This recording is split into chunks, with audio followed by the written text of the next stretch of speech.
somebody, everybody. LOLO Knows is a motivational talk show that showcases talented DJs and folks from every walk of life that has a message of life to share through music, wine, and great talk. Everybody wants to be somebody. Everybody wants to be somebody.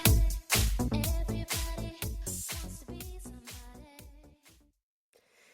And welcome to another edition of LOLO Knows. And I'll tell you what, we are a half hour delayed. And if you would have known what the last hour entailed, I could have put in a scene in a movie that would have you guys laughing your asses off. Very I true. know nothing about it. Yeah, right, Jeremy.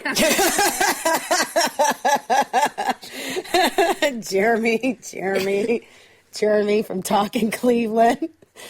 Let me just go ahead and let's get down to the last name. Stanekenas. Oh, Jesus, that. I mean, seriously. You know what? It's just like it's not an easy one. No, I mean, I've heard everything since I was old enough to understand people talking. I've literally heard it pronounced every which way. It's also why I'm not hung up on, like, some people get mad about us. I'm not one that gets hung up on pronunciation. I understand last names are difficult because I've had one. Then you have some people who become these sticklers for pronunciation because they can pronounce their own last name. They think it's easy. It's not easy just because you can pronounce it. You're preaching to the choir and somebody whose last name, technically is pronounced Mangual. I've been called, but, just like the English version is Mangual. I've been called Mangula, Manjuel, you name it. I used to be one of those kids in class because I went into, I was in a very, growing up early on, especially in my youth, it was like a predominantly white school. So I would just cringe. I would sit there and cringe and I was like, please do not say my name. Just don't say the name. Just don't say my name. As soon as I heard the stutter, it was Jeremy Stess. I'm right here. And I got lucky. I went to a really small school. So, I mean, I was really the only Jeremy in my class every year. So once I heard Jeremy, I knew I could raise my hand and just let him off the hook. Okay, just speaking of which, okay? You're easy, Ash. Sometimes people have messed it up a lot, actually. What? Yeah, How can you mess up Zer? Okay, you know Z-U-R. In middle school, I had a vice principal talk to me, and she spelled out my name, and it was 7 letters long. I don't even know what they all were. I'm like, it's Z-U-R. But I've got, Zer, Czar, and it's just but with having a last name with a Z does suck, though. Oh, my God. Especially when I was in the Army. It really sucked. Right. I just have to have a rant right now because speaking of names. I was about to crack on you for it anyway. I'm like, we know your name now. You know what? Everyone knows her name. Hush, hush, hush. 09, yes, I signed on to Facebook with the name Laura. Okay? But since then, everything has changed. Okay? Facebook used to be cool. Facebook is not cool anymore. And I'm going to put it out there right now. So I don't care what they're trying to say in regards to safety and, this, that, and the other. It's a way to keep tabs on your ass. And I just don't appreciate it. The fact that my name's changed since then. Now I have to go through this whole big thing to, resolve it or deactivate my account and just start handling just my fan pages, which I'm known as Lolo. So, yes, I am Lolo. I am no longer Laura. So you are not permitted to call me that at any point, at any given point. I'm not even allowed to do that. You will not get a reply back from me. Sure about that, Laura? That's real. That is on some real stuff. Just and as I'm ignoring him right now, and I'm talking to you guys, just don't do it.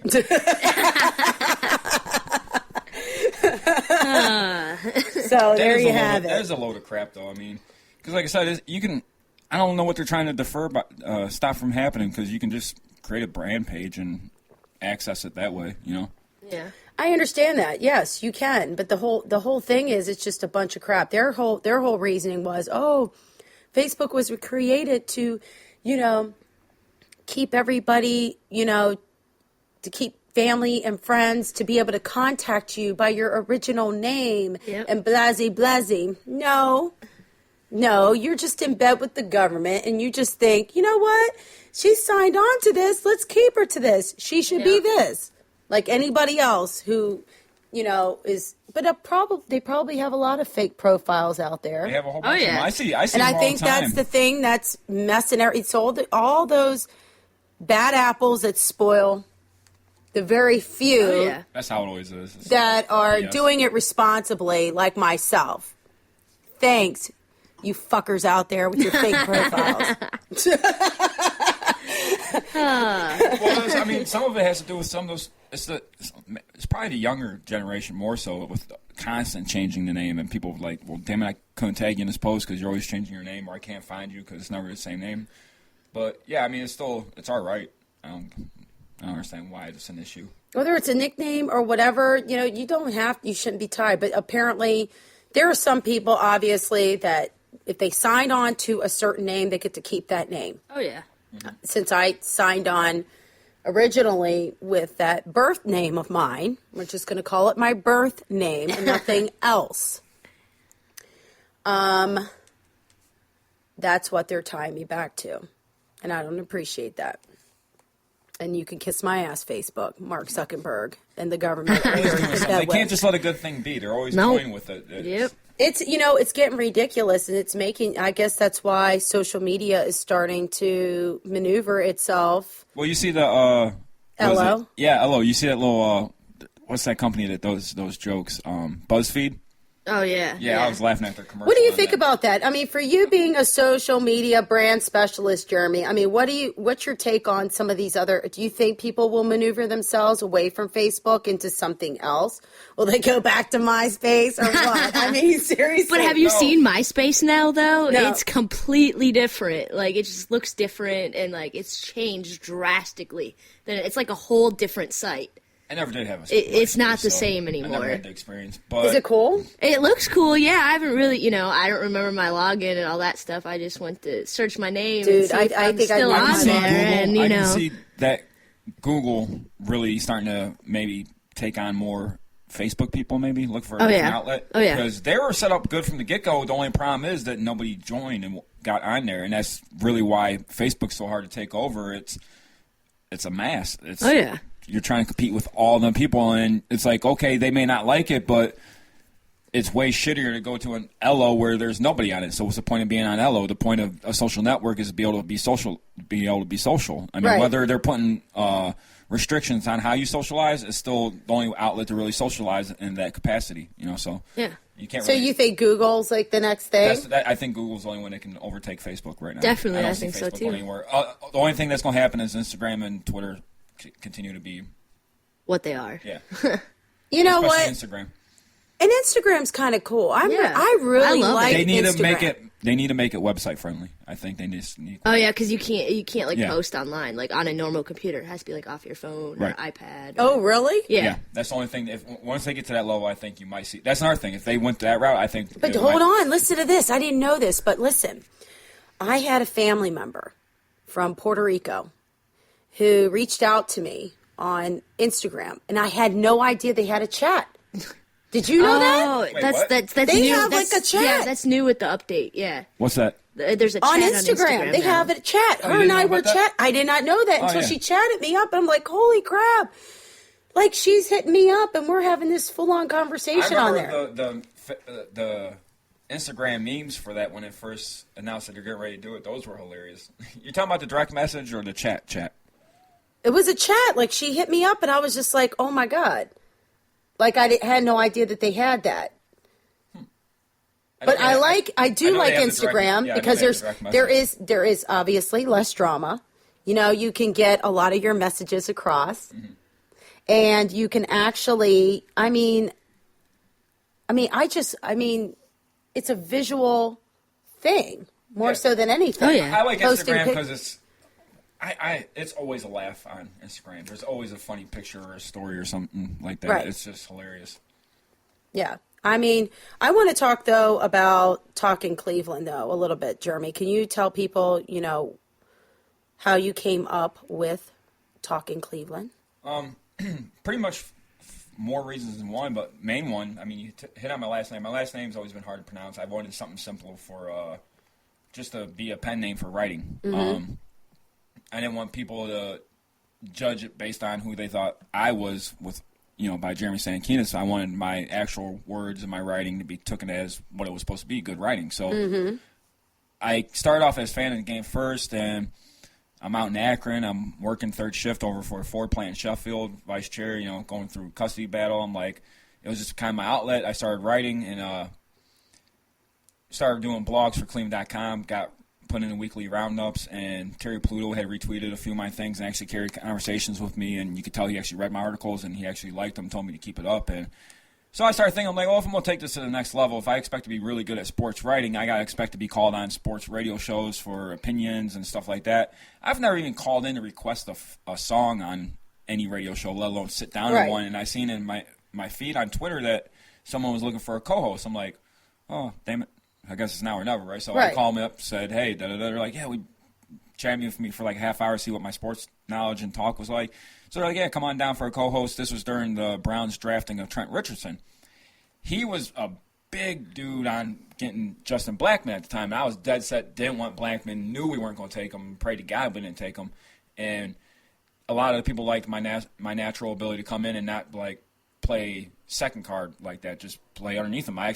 We actually debated for the whole show because here's this guy that no one's really heard of just coming in here arguing with the main host. Like, dude, you're wrong. We're not taking Blackman. I don't care what you say, So I turned out to be right. The next draft, they called me up, hey, do you have any basketball knowledge? I'm like, yeah, I'm hip to basketball. So they called me in for the Deion Waiters draft.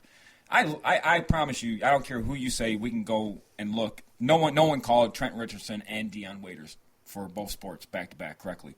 And I called both of them correctly. And then, so after that, they just asked me to come on and be a permanent co-host. Started doing the co-host thing. Like a lot of what we both know about the industry, that there's people that play games, words aren't good, whatever it may be.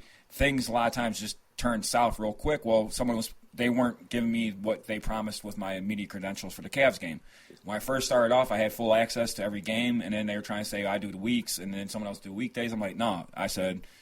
I was told I was going to get every game. I want every game. And I said, you know what? I was wanting to revamp my name anyway. The Cleveland sports scene, as much as I love it, when you're talking about the audience of sports, it's hard to get everybody in sports. I'm limiting myself by being just a Cleveland sports team. I'm like, I need to find a bigger niche to get more money to get a bigger audience. So I was BSing one night on the computer, came up with Talking Cleveland, looked at it, no one had it. I'm like, well, it's marketable, so let's roll. So I shut down my old account, didn't tell anybody who was behind Talking Cleveland. I just came out as a fake account. Started giving away Lake Erie Monster tickets, gave away 500 plus that year, gave away over 100 Indians tickets. Went and did a lot of volunteer work, showed up at the hottest events taking pictures, and no one knew who was releasing the pictures. I would just take pictures, and no one even knew I was there the whole time. So let me ask you something. So even just that journey, Jeremy, did you feel like, is this something you've actually kind of worked towards? Do you think it's just something just kind of dumped in your lap? You said, oh, you know what? Maybe I should go with this and just kind of see this through. It's always been circumstantial. I'm not a center of attention guy. Like, that's why when you see me at a lot of these events where I was just at Danielle Dior's Halloween party, I'm up there dressed as Street Fighter acting full on stage. That's not my comfort zone. I don't mind acting like an ass in front of people I know and all that, but I'm not a center of attention guy. Never was like that with sports. I go out there, I'm a workaholic and I like to push and I'm real creative and all that, but at the same time, I'm one of those guys that when I know I'm right, it's like, well, damn it, if I have to show you, I'm going to show you. I don't want to be that guy.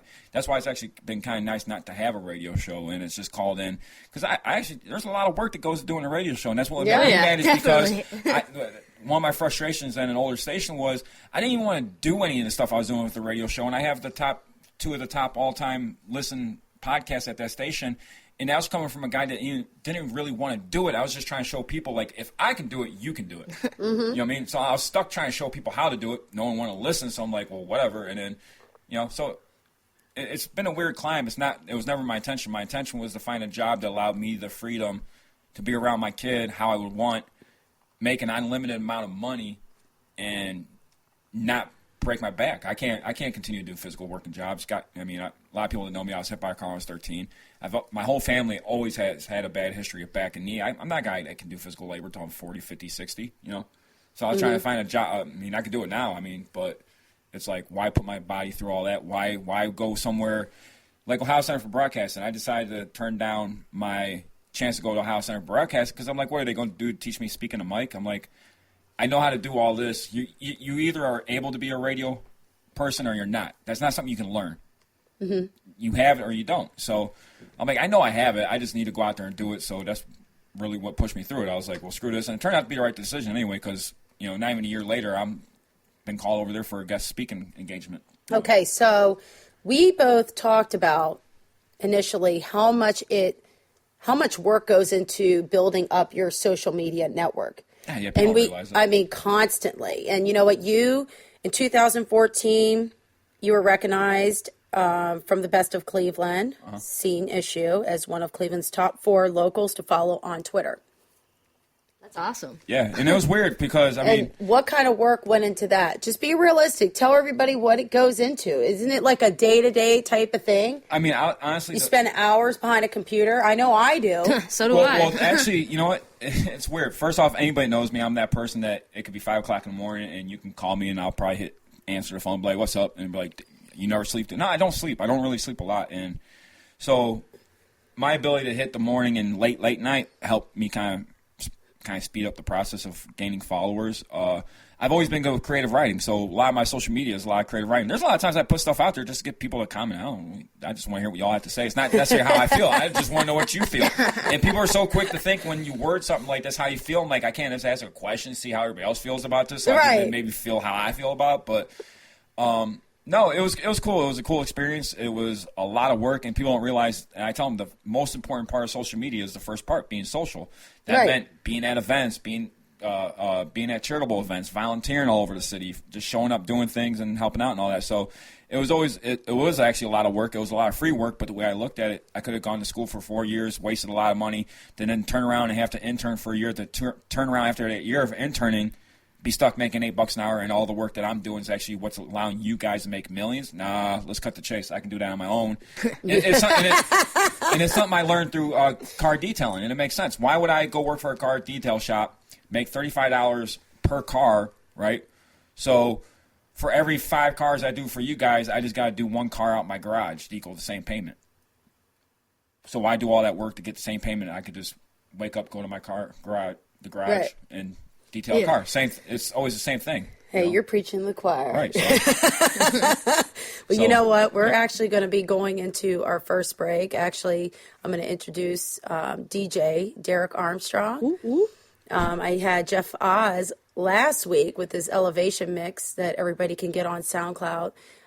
So I'm actually you can actually look up Derek Armstrong on SoundCloud.com. And here it is.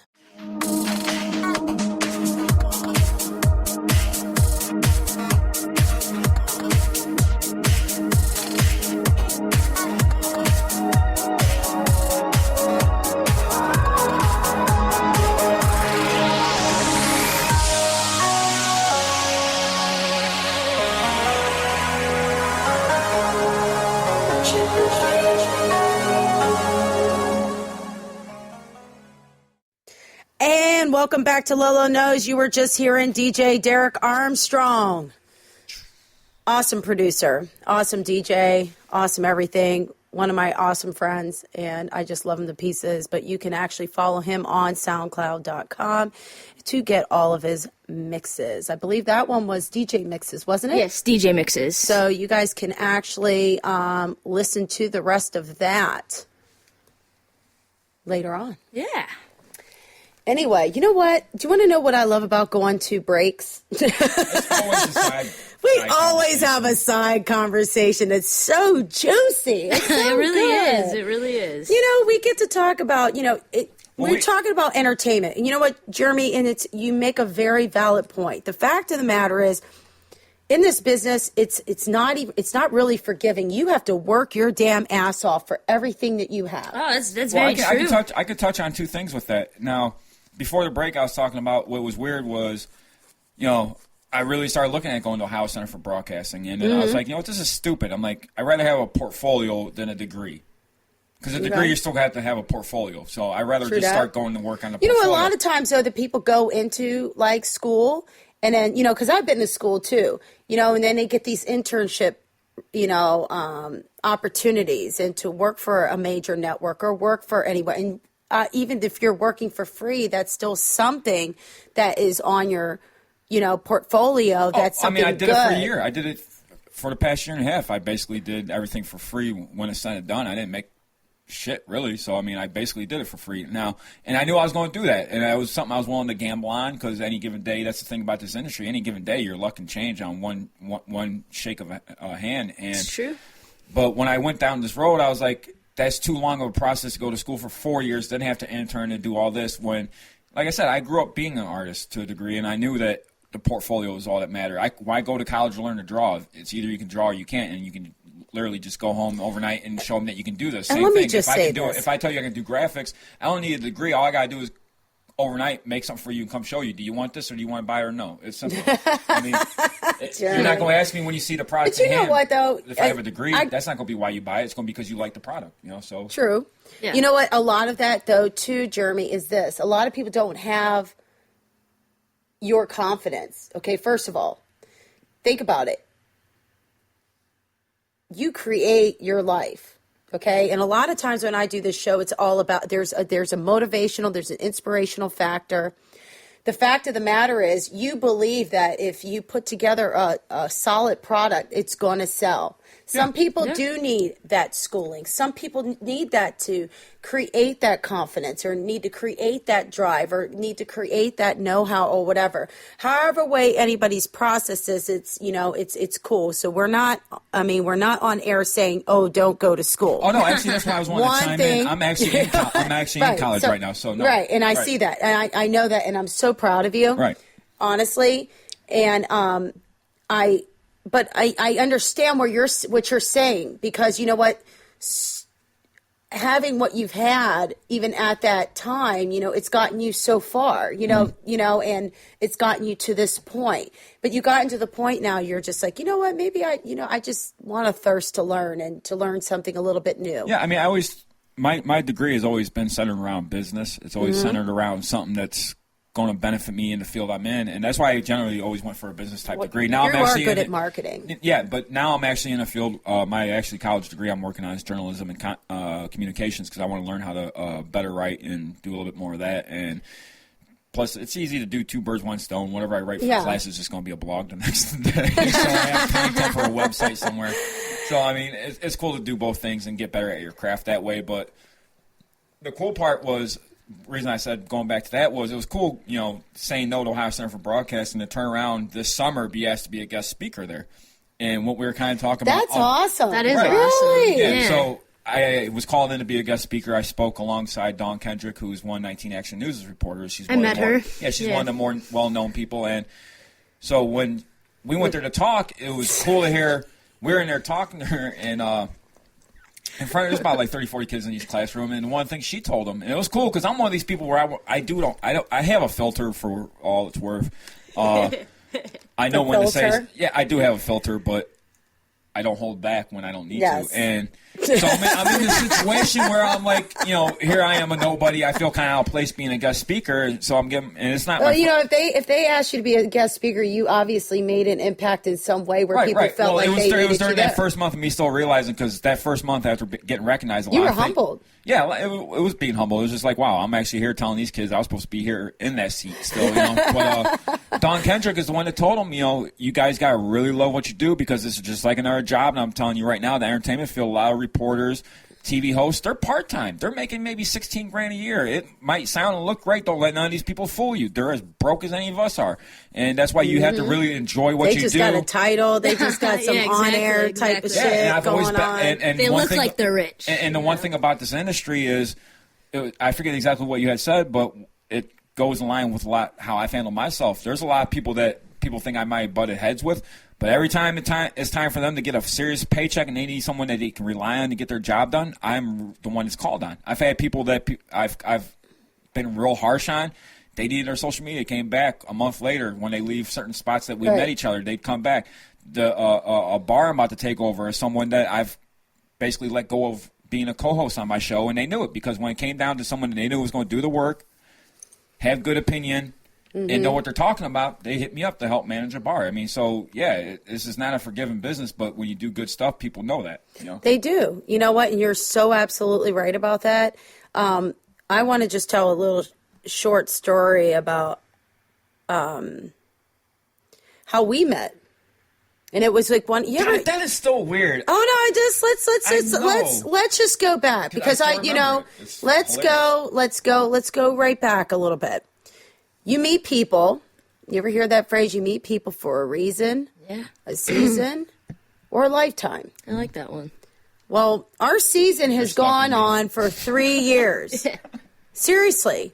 And how did this happen? I'll tell you how this happened. And he came one time. He came over to my house. He was dating my niece at the time.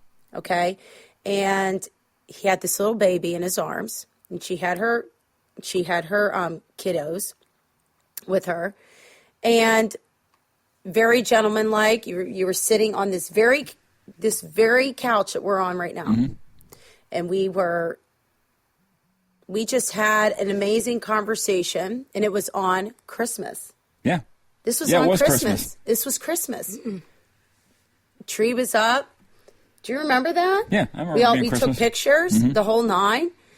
And fast forward, Life wasn't bad back then. Jesus. it was great. Yeah, it was. I You mean, know, still, we it's had not an as bad as awesome it is now, visit. but I It mean, was just like, it was great times back yeah, then. it was a great time. And then fast forward 3 years later, Yeah, I about walk a in. 2-year absence.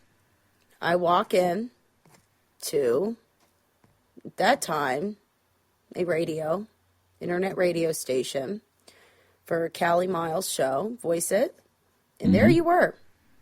Yeah, and that was actually the And you fun- had to remind, you were like, you don't remember me, do you? the whole time, like, look, I was looking at you. I kept looking at you like, do I know this person? Like, seriously? because I mean, I was relatively still new at the station. You know, I was just this dude at the Urban Network that was going through a transformation that they wanted to play at a higher level, so they were doing some Right. cleaning house. I came aboard, and you know, as for every spot, I was always good with sales. I was always good with arts and being Right. creative. I've always been good at in talking to people and all that. So naturally, when I came aboard, I just wanted to do social media, and it turned out that there was more spots in this company that needed help, and I'm great at multitasking. So, you know, everybody just clicked at the station, and I had told them a few things and was right on it, and then I seen you were tagged in a post coming in. This was before the LOLO name change. And, You're an ass. so it's kind of funny. I met you as Laura on there, and now here we are. You're Laura again. Anyway, so, Be quiet. but no, so I told EP, I'm like, dude, I'm like, just so you know, the lady that's about to come in, I'm like, first off, I'm like, she's got a business. I already knew that about you because we've gone up to your business before, Right. me and your niece and all that. And, Right. So I'm like, dude, she's got a business. She might need some advertising. I said she's not bad on the eyes, so that'll help in marketing and all that. And I was like, she's good at talking to people. She might be willing, and her being able to successfully run a business might be worth taking on into the company and all that, you know. So here comes Laura Lolo. She comes Quiet, in and Jeremy. she handles the show, and then me and Errol just in there like our jaws drop like, dude, she's a pro on the mic. We're sitting there while you guys are talking. We're over here punching each other in the shoulders, smiling, laughing like we got to get her. And all that. Like, you guys have no idea. But we're like some kids like, she's fucking good. We got to get her in, you know. So we talked to you a little bit, and that's when you dropped the bomb that you are still a natural because, like I said, you're born to be on the radio or you're not. But, you know, you actually went to school for this stuff. So ever since then, it was, you know, that was the beginning. That was, you know what? This wasn't like my thing that I even chased. I did. same area. Wait a minute. I did TV, like news reporting.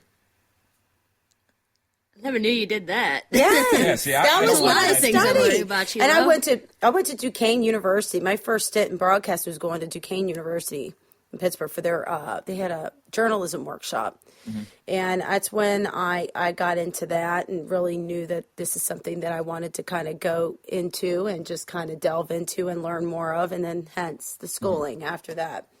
But anyway, yes, that's our story. And then now, since then, it's been, what, a year later? Your son's now 4?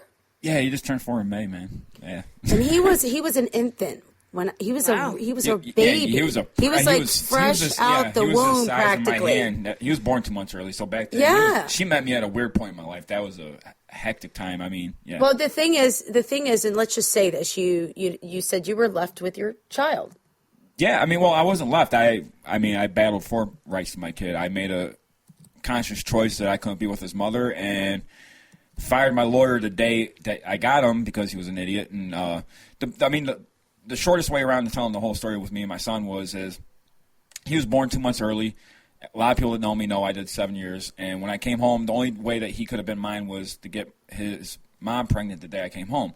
I'm not an idiot, though, at the same time, that, like, who's to say that this kid wasn't born 2 months early? Who says it's not a month early and he's not mine? Yeah. You know, so I did the proper thing and got the DNA results and all that, but the day I went to court for a hearing on who was going to get custody of the kids because Children's Services had came take him and he had been in foster care for a week. The lawyer was arguing with me over the possibility of him being my kid, and I'm the one that acknowledged that before being even told. I ordered a DNA test, but I'm trying to tell him, like, dude, I don't care if that's not my kid. Right now, I'm assuming that's my kid, and then I'm not letting him stay in foster care. I'm going to legally adopt him and get him off foster care. Because the only way to get him placed with relatives was to legally adopt him because I'm not on the birth certificate. So he didn't want me to legally adopt him because if I legally adopt him, I'm, for the rest of my life, responsible for him. Well, my mom was adopted, and me having a background, I'm never going to be able to adopt a child in any other way. So if he's not mine, at the time, I'm 30 years old, so, you know, I'm getting kind of old on the watch. I wanted to be a father, and I don't have a problem adopting. So I fired him, went and legally adopted my son. And I mean, he turned out after DNA, he is mine. Anybody sees him knows he's mine. We're yeah. split an image. But so I legally adopted him. I had to then go through child psychology classes, parenting classes on the fly. I represented myself throughout the whole stage. And the beauty of me firing that lawyer actually worked in my case. And it's the one problem in the state of Ohio. The reason most fathers have a hard time getting custody of their kid is because the court will take 6 months, 9 months to a year to do this custody battle. Whatever the mother did that was screwed up in that beginning, because 6 months have gone by or a year and they haven't done nothing wrong, well, you know, they seem to have worked on it and they're doing okay. That was 6 months, a year later, people learn. So they always favor the mom. They'll forgive. But if you can hit the iron while it's hot, I had an opportunity. I did not ever once agree to any postponing of any court date. I made them, I want that court date. I'm ready to roll. What's your problem? You know what I mean? I'm working 40-plus hours, working third shift, and I have no problem handling all the legal work. I don't see what the problem is. So I never agreed to any of that and got custody within, I think it was about 2 months. So, yeah. Good for you. How many dads do you think Yeah, out not there would many. have done that? Not many. I mean, I'm not going to lie. I was scared because here's the arrogant ex-con is how it could have been viewed and all that. And the funny part is, actually, what got me custody was I couldn't answer a question. They asked me how I felt about my son on the final day. And I choked up because, I mean, it was a stupid fucking question. And that's actually, I ended up after like a minute of fighting back tears and choking up on the final hearing is I looked at the prosecuting attorney and just asked her, I'm like, what kind of fucking question is that? It's stupid, you know? Started crying and judge started wiping his eyes. She started crying. They said it was the best answer they've ever heard. So, yeah. But yeah. It was genuine. Yeah. They saw genuine. They didn't see an Yeah, act. I didn't know how to answer it. And it pissed me off. How do you answer that, dude? I'm sitting here in front of you looking like an idiot right now. I'm like, what else do I need to prove? So, yeah, when I got custody and all that, and then ever since then it changed up what I needed to do work-wise, and that's when I realized, you know, even right now, I've been somehow blessed enough to find my way into a decent job right now that's going to really take off in the next week or two. But, you know, $15 an hour. A single parent making $15 an hour, you know, fucking daycare is $600. yeah. To live in a decent two-bedroom house anywhere is $600. I mean, $15, $20 an hour ain't enough to take care of shit now. Right. And that's why I've always looked to the entertainment field because no one cares about anything but production. You don't have to worry about who's the teacher's pet or who's the boss's favorite because at the end of the day, you got the board meeting room with the numbers showing you sold this many counts, you sold this many, you have these many sponsors, you have this many sponsors, you did this much output. I prefer to mess with production. It's got the word pro, positive, everything about it, you know. It's a lot of hard work, though, you know. Yeah. But it pays off, and it's fun, not going to lie. Yeah. Even though it's many hours, you know, it all pays off in the end. That's right. Amen to that. You know what? Good for you guys, you know, because you know what? There's a lot of people that can't stand, you know, on their own to do, you know, to like work for themselves. Or they're either working for themselves or they're working for somebody else to make them. Well, we're not safe. I mean, you're rich. not safe in this world. No. If you're not working for yourself, you're not safe, period. Any given day, you can there's stories where people come to work and can't even get into work because the bosses don't even tell them. Like, you come to work and you got a locked door, you can't get in. They sold that You job. know what? That happened to me one time. I'm going to tell you one time. Swear to God. Okay, let's backtrack real quick before the next break. Towson State University, Baltimore, Maryland. Yes, I went there for love college. Maryland. Okay, It's it's awesome. Baltimore's awesome. Listen, I used to be a personal trainer. Seriously, I worked at this Miss Lifetime's fitness center in Baltimore, and let me tell you, and I was doing fitness classes at like 6 a.m, teaching all of these, aerobics and toning classes and blasey, opening up this gym, the whole nine. And one day, no notice, out there, clear blue, I go to work like a regular day. There was a padlock on the door. What? Swear. I've never That's messed experienced up. that, but I've been laid off before I started. What? American Greetings. We all know how Oh, they do okay, it. all right. No way! 18 years old, I got No. the handshake. Got told I was hired to work in That the is so the creative damn department. crazy. That's actually a little niche I am good at. My drawing ability, I'm comfortable enough I can do like greeting cards and all that. And I actually have way better drawing ability than that seems. But I'm not like on the level of what Rue's husband with the tattoo gun, that type drawing and stuff like that. I'm very good. I'm not great. There's a difference. And we were talking about Ruforia. Ruforia. Her husband, Ken Ellis. I Dope love artist. them. They are dope artists. I mean, Ken, Silly Style Inc. I'm going to shout out. And Rue is an Actually, artist. they are celebrating their anniversary this weekend, so I'm really happy for them. 5 years. Yeah. That's tough business, is, it man. is. Marriage is tough ass business. yeah. Especially, marry me. It's going to be real tough. I'm an asshole. We will talk about that after the break because I'd be interested in knowing what you would be like to be married to. Back to Derek Armstrong.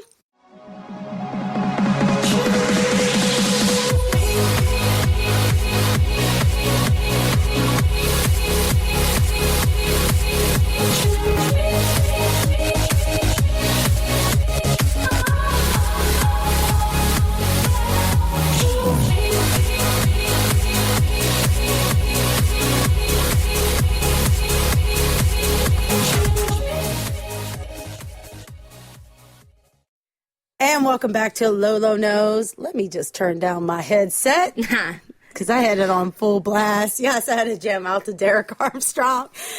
That was DJ Mixes on his SoundCloud.com. Look him up. He's amazing, amazing producer, amazing DJ, just an all-around great friend of mine. And I'm just so proud to,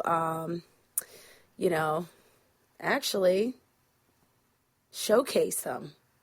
I showcase talent on here, man, Yes, you do. because I do know talent. Lolo knows everything. Yes, So I do. I do includes know a talent. lot. I do a lot. I stand to learn a lot more, okay? But I know a lot.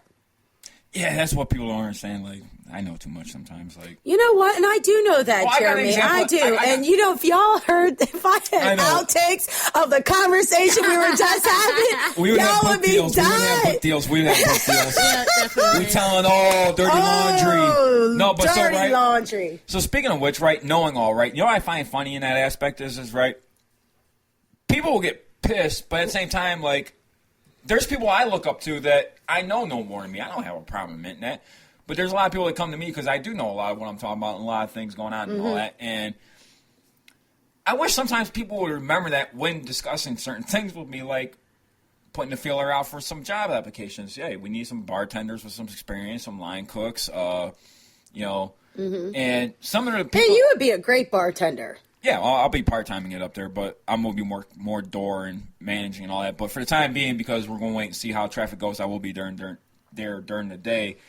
We need more good-looking bartenders out there. I'm not a fancy mixologist like the one and I only get Rodney it. Flair, but Yeah, I can right? bartend. I've just never gotten a chance because they want the experience. So that's the other thing cool about taking on a spot because I'm going to be building. Look, let me tell you something about Ohio in regards to bartending. As long as you have a bartending book and if you can follow a damn recipe, you're straight, okay? No, it's Or real you just know simple. how to drink. Most people order just the basic stuff, and do. most of the time will tell you exactly what's in a drink for you to make Yep, it. yep. It's not rocket science, honestly. what Robbie Flair does is just like, he's a mixologist. He just creates and creates and creates, okay? He has his, like, own recipe. He could probably create his he's own damn sick book, with it. okay? He's on some other level, okay? He's not even a bartender. You can't even categorize him as a bartender. He's a mixologist. It's something, that's like it's like comparing a chef to a line cook. There's no comparison, okay? So that's that. In regards, though, I can bartend if I wanted to. Yeah, I mean, I have done it. I mean, I used to work at a spot where I used to, do a lot of that and, pour basic shots and all that. I'm just saying I'm not a guy where you can come up. I can't do anything that you come up. There are certain things I'm good at. But anyway, the funny part of this whole thing is, right, I've had one lady who I've known since, like, basically school days. And School day. yeah, so she was pregnant not too long ago. Like, dude, like, we went to a small school. I know that you were drinking and doing drugs while pregnant. I'm not going to give you a job. This other person was a person that I tried to train at Voice of Radio to be an engineer at one point to try and engineer my show. Would not show up, was never there, whatever. But yeah, now, like, I'm going to give you a job, too. I'm like, you not remember that you sucked the last time I tried to help you out? Like, people kill me. Like, they just ask them, like, dude, like. Yeah, professionalism is key, folks out there. If you want to get an opportunity, even if it's interning, knowledge is key. Mm-hmm. And I can't stress that enough out there. If you're not out there getting the education and paying for a degree, then you should be out there earning your experience through interning for a position. Like Puff Daddy did when he went to Uptown Records in New York City and traveled an hour and a half out of his way from D.C. and took the train to New York every freaking day at his job and told the president at that time he wanted to work for him for free just to learn everything that he knew. The first job that he said, oh, really? You want to work for me for free? Well, go on outside and clean my car, wash my car. He did it. Mm-hmm. He did it because he wanted it that bad. A lot of people don't have that work ethic these days. They don't have that hunger. They don't have that drive. They're sitting there asking and thinking that there should be some sort of handout to them. There's no handouts out there. I don't know what kind of planet you think you're on, but there are no handouts. Okay, you need to go out there and you need to work for everything that you have and really want. And if you aren't passionate, if something's not driving you to do that, then you need to rethink your career. Oh yeah. And rethink your path. Because if you're not like Puffy and went to that man and said, you know what, I'll do anything to learn everything that you're doing right now, then forget it. You're on the wrong path. That's all I can say about that. Yeah, I agree. Because Lolo does know that. I will never, ever, ever do anything I'm not passionate about. And right now, one of my passions is talking to you guys. One of my passions about everything that I've learned up until this day is my life has been painted colorfully, like some of these artworks now you see all around here. And you know what? I have all of that to share with you. I'm so mad I didn't know about this when I first met you. Like, that you could paint. That's BS having to find out that late. You know what, though?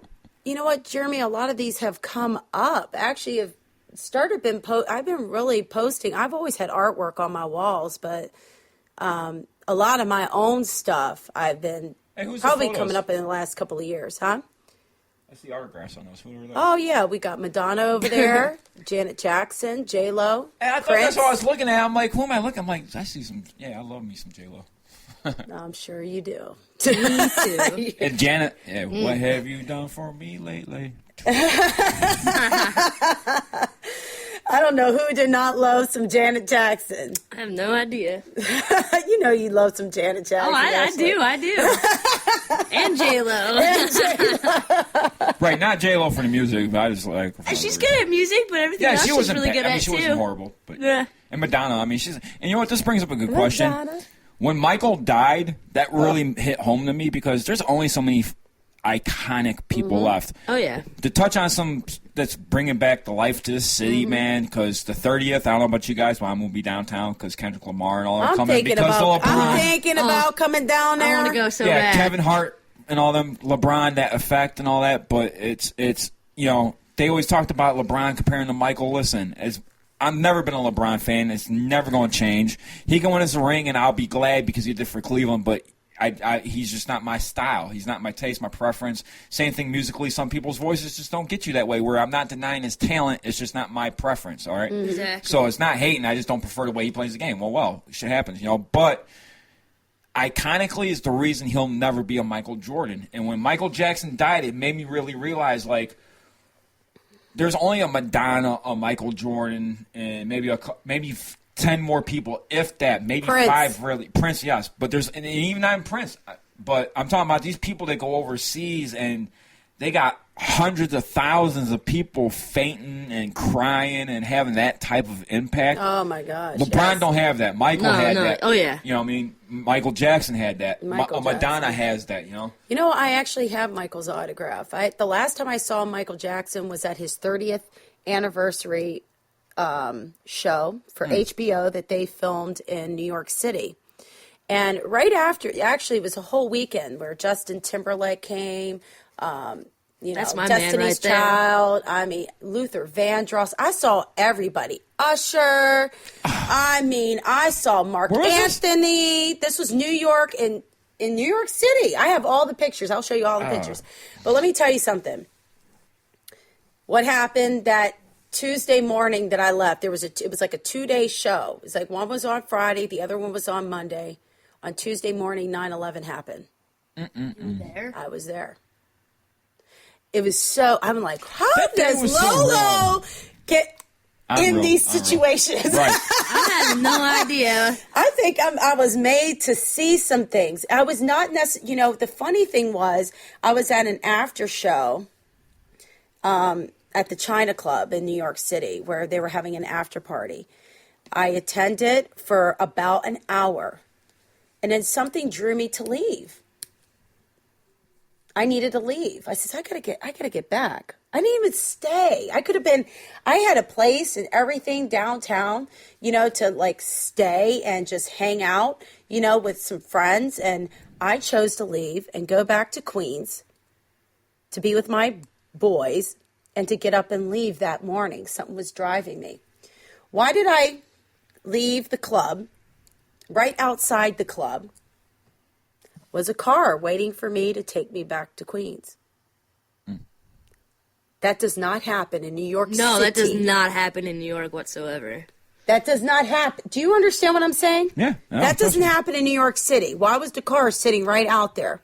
The guy was outside. Do you need a car home? Yes, I do. Like I say, everything happens for a reason. So It does. You know. Yeah. Isn't that crazy? No, that's nuts. Yeah, that's awesome. That morning I for left. you. That morning I left around 8:15. It was, it was a lot of traffic going across that bridge. The White Marsh Bridge, going towards, the George Washington to get back onto the turnpike. And then that's when I looked over and I was like, what's going on? They had the bridge all closed. And then they told me that the towers had been hit. And I was like, is that what all that smoke over there? And sure Yeah, enough. I remember watching the second Sure plane live. enough. The second plane Yeah. live was nuts. It Yeah, Sure it was. enough. I was in 4th grade when The that first happened. tower was going down. We were stuck on they says, well, what's going on with the bridge? Oh, there's a bomb threat over this bridge. I'm like, oh, great. Are you serious? It was just crazy. It was just crazy madness. Yeah, that's the But I day- know we were getting off subject, but that was my last memory of Michael. And I did get his autograph. It was just amazing. An amazing experience for me. Something very good for me because honestly, he was somebody I grew up admiring. I mean, I look past all the accusations, whether it's true or not. You can't stop the man's music being good. No, you can't. You got people don't understand the ability to separate talent from personality. Like, I hate Kanye West. I think he's a douchebag. But his music is good. But right, if I look through my rap playlist, I'm gonna see almost every one of his songs. Like, the damn dude's talented. He's good. Yeah. He earned He's the just right an to- asshole, Right, but he he's earned that talented. right. Yeah, you don't have to like the person, but you can love their music. So, Yeah, it works out It's just just- fine. And a lot of people don't understand that, like you were saying, and it kind of upsets me a little bit, but Artists, Whatever, you know what? whatever. Well, that's why Artists that's- in general are a little bit. Well, that's like American Idol. I mean, that's the whole problem Temperamental. with American Idols and all that. Everybody falls for the storyline instead of the talent. That's why those Yeah, guys yeah. after the show don't do nothing afterwards because they were never good. Because if you actually listen back to some of the people that you might used to like, go ahead, go Google their names on YouTube and go listen to them. Man, there's some people that just suck. I'm like, dude, I thought he was good. What the hell is wrong with me, man? Like Aaron Carter back in the day. Yeah. Oh, Yeah. God. Ooh, he followed me on Twitter. Aaron Carter. Aaron Carter followed me on That's Twitter. right. My wife Is he followed even me. of age yet? Your what? My wife follows me. Your wife? Oh, we were Faith Hill. supposed to get back to that, but you know what? Faith Hill. We got about 2 minutes, but I want you know what, Jeremy, we need to get down to these projects real quick that you got going on. Yeah, I got 2 of them. Actually, the one which, like I said, it's always good. I put a quote out there: when you mess with good things and quality, that's what you attract. That's what comes back to you. When you do bad business and such and aren't if you're messing with bad quality, that's all you're going to see. So a lot of times when you go to mess with someone, evaluate who they're doing business with. It speaks of the business that they're doing. Hello. And so, everybody knows I had my situation, and I decided to leave a station for a lot of reasons. And, I took some time off and all that, and, I've gotten a lot of feedback and calls on certain things. So I listened to this one. I was like, all right, so the company's What's Good Cleveland, and they're making a lot of waves. They're really I've been on record already. They're going to be the first independent company for media in Cleveland to really take that next step and get real sponsors. And I'm talking legit corporate sponsors, local sponsors, good. and have that impact because it's quality. They, if you look at their videos, it's quality. Their graphics are quality. The website's quality. Everything about this says quality. And for me, I've already been putting in phone calls, working on setting up deals and all that. It's one thing when you could sell something of quality, So that my main project that was recent was that, but now I'm also going to be part manager of the new Memphis Tavern on 61st and Memphis. It used to be the Memphis station. Then it was like a Irish bar, whatever, and the Irish bar kind of didn't work out, but it's always had a good foot traffic, and we're about to give it that West 6 feel without the West 6 BS. And the good thing is that, it's wintertime, man. You don't want to go all the way down to West 6 every night. You don't want to have to deal with the Cavalier traffic. So it was a good opportunity to pick up a manager bar on the West Side. So I said, yeah. I'm really excited about that, Jeremy, and I know that you and I are going to, work together, but right now we've come to this end of Lolo Knows, but you can follow me on IG and Twitter at Lolo Manguel. And go ahead, Jeremy, on Talkncleveland. Yes, that's TALKN Cleveland. And I'll have a website out here eventually. I keep picking up projects, so it's kind of hard. So Okay. We'll get to that soon. All right. Talk to you guys next week. Peace out, Cleveland. Everybody wants to be somebody. Everybody wants to be somebody.